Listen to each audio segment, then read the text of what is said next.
Now, the beautiful thing about trade shows is that you find sellers and you find buyers there. So if you're selling, you'll find potential buyers. And a lot of times you can do all your marketing and go home and you're saying, I didn't find any buyer. Don't worry about it. 2 months later, you can get a call all the way from China. And it's somebody that met you at the trade show. And I said, hey, that thing you were talking about, we're interested now. And before you know it, it's leading to 3, 4, 5 containers. Right? So trade shows are like that. At trade shows you will go to, and you'll get buyers right there. You close deals, right? But the problem about trade shows is that for you as a Nigerian to go for a trade show, you have to worry about visas, you have to worry about transportation, your airplane tickets, your hotel and all of that. It's highly efficient, right? But it's expensive. And that's why I advise people to go the social and digital marketing route, right? So that's for trade shows, right? Then you have export promotion bodies. NAPC is one of them in Nigeria, right? NAPC has a pool of resources that can help you achieve your export dreams, but you have to come close to NAPC. There are other organizations like that in different other countries that you can write. But first of all, you have to have that website. When you have that website and you've created your virtual representation, and then you have a company brochure or a flyer, then you send it to these different companies or organizations or chambers of commerce, and they know about you. And then they talk to their members about you. And that way you can simply find buyers, right? So chambers of commerce is one of them, one of these organizations that you have to belong to, right? If you belong to a chamber of commerce, a lot of times they get invitations to trade shows overseas. And so you as a member can easily, get your visa through that means, right? They have a lot of information that you can use to promote your export business. Then you have foreign agencies, you have buying agents, you have foreign wholesalers, you have commission agents, you have salespersons, you have embassies as well.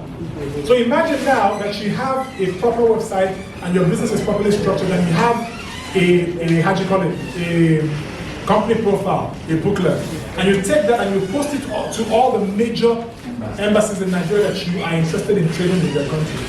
What that simply does for you is that you've simply introduced your company to them officially. They look through the booklet, they see your products. What they will do is reach out to the different chambers of commerce in their country. Just like that.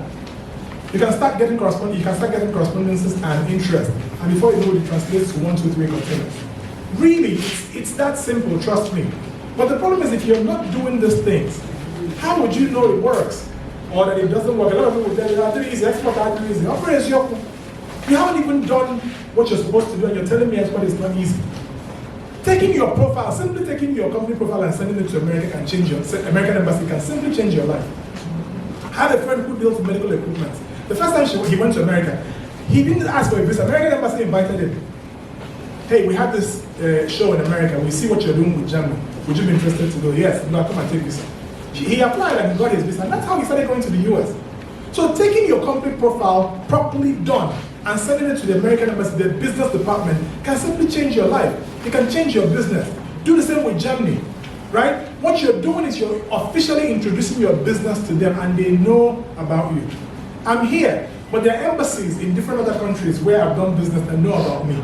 And so things come up, they send me email. Even though I'm in Nigeria, they send me emails. So if I'm interested, I'll simply travel and deal with them, right? So these are some of the things that you need to start doing. But the first thing is to look at yourself as a business. A lot of you are looking down on yourself and your ability, your capabilities. You're saying, I'm not like international business. But you can. But you can, really. And so that's part of why you actually have to belong to a chamber of commerce or a business community. The last thing I'll talk about is this export community that we have. Because there we do trainings all the time and you can get knowledge of how you can, move with these things. Now, you have market research companies. There are market research companies overseas that you can use. Some of them you pay them. Some of them would say, we'll do the deal. At the end of the day, we share profits, right? For me, I prefer those people you can pay them and they're out of the way. Whatever is coming to you is coming to you. You're not sharing anything with anybody. So industry resources and personal contacts, right? Finally, yes, you have family and friends as well, right? I have a client, we ship some goods. Is anybody from NACO here? NACO. Okay. We shipped some goods. We went to the airport to ship some goods about 3 weeks ago. But they went, no, Enugu here. So they were charging us so much money and I called my shipper in NACO, my freight forwarder in NACO. and the price was 50% the value they were charging the envelope.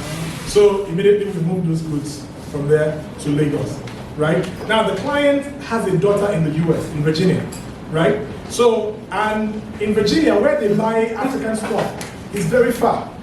But if you have to eat African food, you have to drive that far. And so people are telling her, open an African store, open an African store. And so the father seems to want to, not seems, he's decided he's going to do it. So he contacts me and we started the process. So they're now opening, they are making plans to open an African store in America where he's going to be shipping goods. The daughter lives in America, right? And the son lives in Canada. So the plan is to make this a network where he ships to the US and then he ships to Canada. Now he's using his family. So I'm saying this because of industry, friends and family. So you can also use your friends and family to do this business. So what is going to happen now is that the goods that were shipped, the girl has a big house and she has a big garage. So the goods have gotten there, she'll move it into her garage. So all the demands she's been collecting all these years, she'll meet those demands. Now she's now looking for a location where she's going to open the African store, right?